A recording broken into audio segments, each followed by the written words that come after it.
Good morning, good afternoon, good evening, wherever you are. I'm Don Gertz and I'm here with my friend Greg DeMarco. And we're here to talk about the sales conversation and different things that happen during the sales conversation and how we can all be better at those conversations. We like to call this Greg and Don's excellent adventure, but it could be your adventure. So because building a sales career is very much an adventure. You have the highs and the lows, and you have the learning times and all that kind of stuff. So we're on this adventure together. And today we want to talk a little bit about the sales presentation and how important that is to our success. So Mr. DeMarco, welcome. Yes, thank you. Why don't you tell me a little bit about how important you think the sales conversation is to your success? Well, it's a great question. It's a topic that's come up a lot lately. And it's funny because 20, 30 years ago when I was starting out, I guess 40 years now, I had a manager who really felt that that was an important thing to train on, was just doing the demo. I was in the boat business at the time, and just doing that demonstration or sales presentation he felt was really important, because you'd spend, maybe out of a conversation, you'd spend pretty close to 70-80% of the time on it. So I'd say that it's extremely important in your success as a salesperson for a lot of reasons. You know, that's where I think, and I learned this the hard way, but I think that's where they take ownership in their mind of what it is they're purchasing, whether that's a boat, a house, no matter what it is. Any salesperson, I think, that has the ability to present well will have more success in sales. And that's, I think, the biggest question is, what's your level of presentation at as a salesperson? Like, where do you think it is? Like, are you good at it? Do you hesitate? Do you only spend a minute on it? These are really important questions. Yeah, I agree. I in a previous life, I sold vacuum cleaners. And you and me both. Yeah, you and me both. Yeah. I think everybody should sell vacuum cleaners for a little while. I don't know that I'd recommend it as a career choice, but it's no. You learn an awful lot. You learn an awful lot about yourself. You learn an awful lot about selling, the good side of selling and the bad side of selling, I would say. But we had a presentation for our vacuum cleaner, and we practiced it.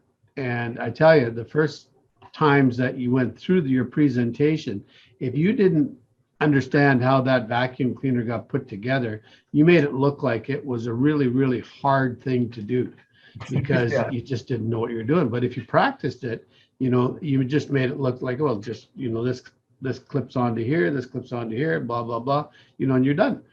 So it was very, very important for us to practice that presentation. In real estate, it's really important. We sometimes forget about how important it is to do a presentation. You might think, okay, well, what am I presenting? And there's a couple different times that we're doing the presentation. And one is when we're trying to get the listing. And then there's other presentations that we get when we're showing a house. Like when for example, you're showing a house and you show somebody and you go into the bathroom and you say, well, here's the bathroom. Well, for most people, it's obvious that it's a bathroom, so think of something more interesting to say than, well, there's the bathroom, like point out something, Yeah. more convenient about it. Well, that's good that you said that, because you can certainly turn around and say, here's the thing about it. It's interesting because if you understand who your buyer is, you can relate what you're saying to what they want. That's the important thing of a sales presentation. Well, and you got to ask those questions, right? Yeah.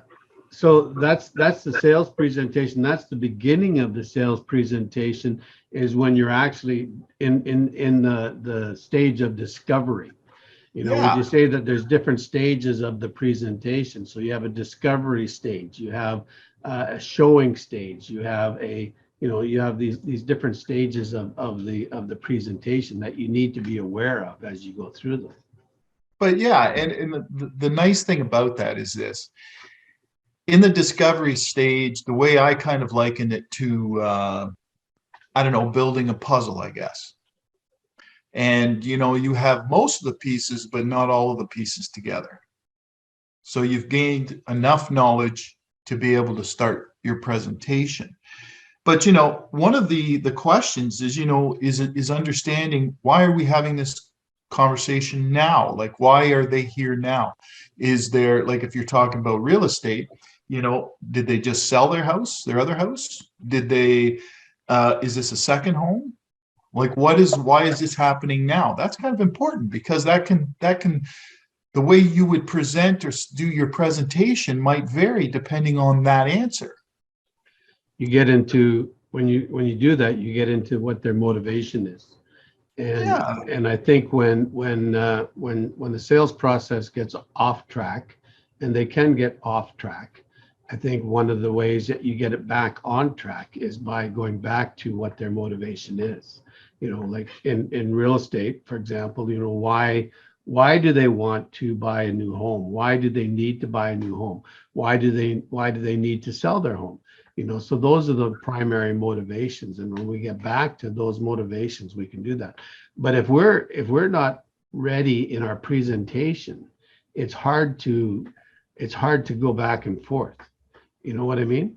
Yeah, no, I agree 100%. That's where the discovery comes in, and you find out what their goals are, what their timeline is. Yeah.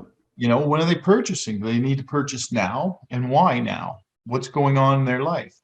And you try and we'll probably do this on another episode, talk about story, but you create a narrative around your experience, your what I like to say is your client's experience, but also the buyer. Where are they at? You draw them into your theater of this story. It's not a fantasy story. It's a real story about why they can see themselves living here, or why they need this boat, or how that solves their problem, or their frustration. And you just draw them in, and that's where a good storyteller, that's where the magic starts to happen. But really, it comes down to this sales presentation, because if you can't create enough enthusiasm, if you can't create enough urgency, these things, why would they buy from you if you're not excited about it? And that's where they start to see that, right? Like, if you're not excited about it, why should they?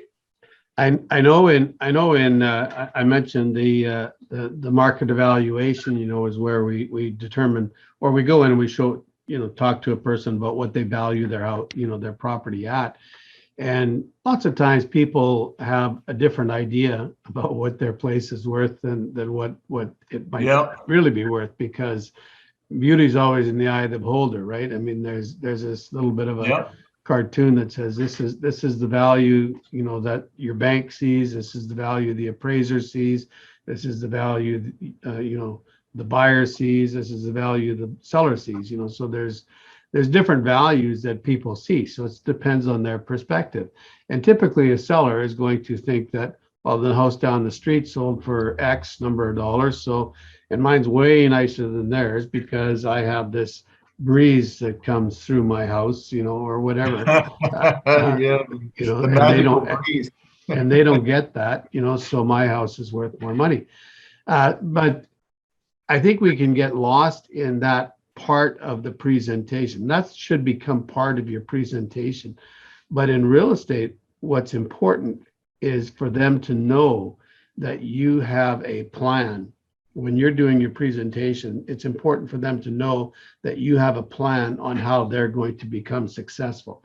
So if they're selling their house, they want to know that you have a plan that takes them from where they are today to where they want to be 2 months, 3 months down the road. They don't want to sell their house. They want to move and into another part of their life. So they want to know that you have that plan. If you can't properly demonstrate that you have that plan, it doesn't matter if you're the most brilliant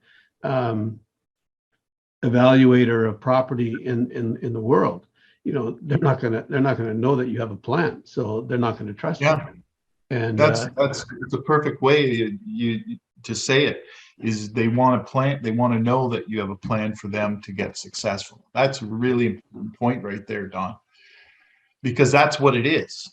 And if that's the right, let's use the analogy of the house, if that's the right house for them, then you have to walk them down that sales presentation, that path, that journey, where they can see themselves taking ownership of it, which is, maybe a backyard barbecue with friends. Maybe it's their favorite trees. I don't know. Maybe it's they're in the perfect neighborhood. But that's how it sort of all comes together. yeah, I agree. It's very much a part of the journey, and I think as we have the conversation and make the presentation to somebody, we start to understand a little better about where they are on that journey as well, and we can make adjustments. But that goes all the way back to the presentation and understanding how important it is to have set up your presentation in a logical way, that moves through it properly, so that people can see that you actually have competence in knowing how it works. If I didn't show competence to the person in knowing in how the sales process of a house works, like when somebody comes to me and says, I want to sell my house, well, chances are they haven't done that for 7 or 10 years, and sometimes longer. The average, I think, people live in their houses about 7 years, so they don't do it every day, and so they're relying on my expertise to walk them through how it's done, because they won't have remembered how they did it when they first moved into where they were. And even and first time buyers are even different, so it's important for me to present, that I know the process that they need to be walking through, and that I have part of that plan. Yeah, I think it's important what you just said there too, because that's what allows them to sort of dig into their desires of what they want. And it all comes down to the conversation, like you said earlier, about the discovery portion of it.